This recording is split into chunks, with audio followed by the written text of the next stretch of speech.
আসসালামু আলাইকুম। আজকের রেসিপি কালো ছোট মিষ্টি। এই মিষ্টিটা তৈরি করার জন্য সবার প্রথমে একটা পাত্রে নিব 1 চামচ পরিমাণ ঘি। এবার এর মধ্যে দিব আধা কাপ সুজি ও 1 কাপ দুধ।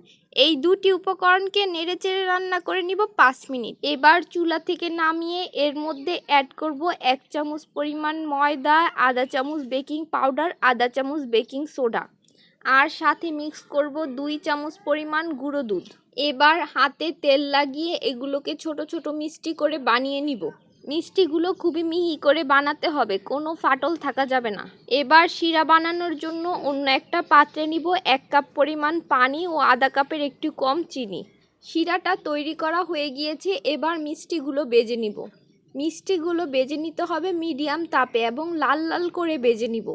আপনাদের কাছে একটি অনুরোধ, লাইক, কমেন্ট আর শেয়ার করবেন। ফেসবুক থেকে দেখে থাকলে অবশ্যই ফলো দিয়ে রাখবেন। আর আপনারা বাসায় কিভাবে মিষ্টি তৈরি করেন সেটা কমেন্টে জানাতে ভুলবেন না। সবগুলো মিষ্টি লাল লাল করে বেজে নিয়েছি। এবার এগুলোকে দিব শিরার মধ্যে দিয়ে মিষ্টিটাকে জাল করে নিব 10 মিনিটের মতো। 10 মিনিট জাল দেওয়া হলে এগুলোকে ডেকে রেখে দিব 1 ঘন্টা। এই 1 ঘন্টা পর আপনাদেরকে মিষ্টিগুলো দেখাচ্ছি। মিষ্টিগুলো মাশাআল্লাহ অনেক সুন্দর হয়েছে আর খেতে কিন্তু দারুণ মজা।